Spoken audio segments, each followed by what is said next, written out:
आलू टिक्की तो आपने बहुत तरीके से खाई होंगी, लेकिन पहले आवाज़ सुन लीजिए कितनी क्रिस्पी मेरी ये टिक्की बनी है। तो अगर आप चाहते हैं कि आपकी टिक्की भी इतनी ही क्रिस्पी बने और स्टफिंग इतनी ही लाजवाब बने, तो मेरे वीडियो को पूरा देखें, इसकी बिल्कुल भी ना करें, क्योंकि आज मैं लेके आई हूँ बिल्कुल हलवाई वाली ट्रिक। तो चलिए शुरू करते हैं अपनी रेसिपी। तो सबसे पहले मैंने गैस पर पैन रख दिया है, उसमें डाल दीजिए ऑयल। और ऑयल के गर्म होने के बाद थोड़ी सी डाल देंगे हींग, हरी मिर्च, अदरक और साबुत धनिया।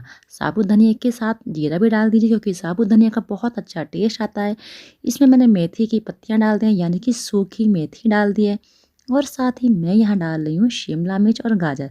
आप यहाँ पर ना कॉर्न भी डाल सकते हैं, बहुत ही अच्छा टेस्ट आएगा आपकी इस टिक्की में। तो स्टफिंग आप मेरे तरीके से ही तैयार करें, नमक डाल के मिक्स करें और ढक दें, ताकि ये सब्जियाँ बहुत अच्छी तरह से सॉफ्ट हो जाएँ। क्योंकि अगर आप बच्चों को खिलाना चाहते हैं हेल्दी टिक्की, तो इस तरीके से बनाइए ताकि सब्जियां भी उनके पेट में चली जाएं। अब 3 से 4 उबले हुए आलू ले लीजिए और इसके अंदर ही फोड़ दीजिए। ऊपर से डाल दीजिए रेड चिली पाउडर, कुछ धनिया पाउडर, थोड़ा सा गरम मसाला और थोड़ा सा कलर वाला मैंने मिर्च डाल दिया है। और सब्जी मसाला डालने से बहुत ही अच्छा टेस्ट आएगा, और नमक स्वाद के अनुसार। अब आप अच्छे से इसे चला लीजिए और भून लीजिए। गैस का फ्लेम मीडियम रखना है।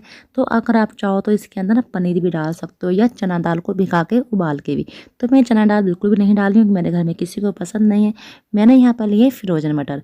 तो मटर डाल के अच्छे से मिक्स कर लीजिए।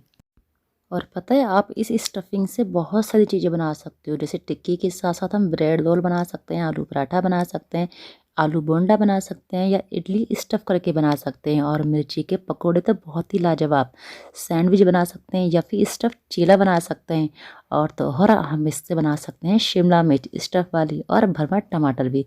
तो चलिए, इतनी सारी रेसिपी तो हो गई, अब चलते हैं आलू टिक्की की तरफ। तो मैंने एक मिक्सिंग बाउल ले लिया है, उसमें 3 से 4 उबले हुए आलू को कस लिया है। ध्यान रखें, आपको आलू को कसना है, फोड़ना बिल्कुल भी नहीं है। हलवाई ऐसा ही करते हैं। नमक डाल देंगे स्वाद के अनुसार, 2 से 3 चम्मच डाल देंगे चावल का आटा। तो यहाँ पर जो हलवाई लोग हैं ना, वो एक चीज़ और डालते हैं, वो होता है अरारोट। अरारोट पता है किस लिए होता है? वो टिक्की को कुरकुरा नहीं करता, वो टिक्की को ना सिकुड़ने से बचाता है। तो आपको वो नहीं डालना है, क्योंकि वो बिल्कुल भी हेल्दी नहीं होता है। तो बस अच्छे से मिक्स कर लीजिए, इसका एक डो लगा लीजिए। अब हाथों को ग्रीस कर लीजिए और इस तरीके से एक पेड़ा लीजिए, और उंगलियों की सहायता से बीच में अच्छी सी जगह बना लीजिए, यानी कि एक कटोरी बना लीजिए। और अब अपनी स्टफिंग लीजिए और इसके अंदर अच्छे से भर दीजिए। तो अंगूठे की सहायता से आपको अंदर करना है, और बाहर वाली उंगलियों की सहायता से जो वाइट वाला पोर्शन है वो ऊपर करना है। अब एक चीज़ मैं और आपको बता देती हूँ, हलवाई लोग जो टिक्की बनाते हैं, तो उनकी स्टफिंग और वाइट वाला जो पार्ट होता है, ये बिल्कुल ठंडा होता है, गर्म बिल्कुल भी नहीं होता है। तो अच्छी सी टिक्की की शेप दे दीजिए। मैंने कढ़ाई में ऑयल भी गर्म होने के लिए रख दिया था। टिक्कियों को बनाने के बाद आपको क्या करना है, लेना है दही। और दही में पानी बिल्कुल भी नहीं डालना है। इसमें डाल दीजिए 2 चम्मच पिसी हुई चीनी, और अच्छे से विस्क कर लीजिए। तो देखिए, दही इतनी ही थिक होनी चाहिए, इससे ज़्यादा पतली नहीं होनी चाहिए। ऑयल हमारा बहुत अच्छे से गर्म हो चुका है। यहाँ पर आपको गैस का फ्लेम हाई रखना है, और टिक्की डालने के बाद आपको गैस का जो फ्लेम है वो कर देना है मीडियम। हलवाई लोग ना बिल्कुल हाई फ्लेम पर ही टिक्की को ऑयल में डालते हैं। इससे क्या होता है, टिक्की ना ऑयल में जाके खुलती नहीं है, यानी कि बिखरती नहीं है। इसलिए हमें हाई फ्लेम पर डालना होता है, और बाद में कर देते हैं मीडियम। तो बस टिक्की को आपको अलट पलट के गोल्डन ब्राउन होने तक सेक लेना है और बाहर निकाल लेना है। और ये वाली टिक्की हमने तैयार की है ना, तो आप दाबेली में ना इस तरह की टिक्की को इस्तेमाल कीजिए, बहुत ही टेस्टी बनती है आपकी दाबेली। और बर्गर में भी आप इस टिक्की का इस्तेमाल कर सकते हैं। तो देखिए कितनी क्रिस्पी हमारी टिक्की बनी है ना।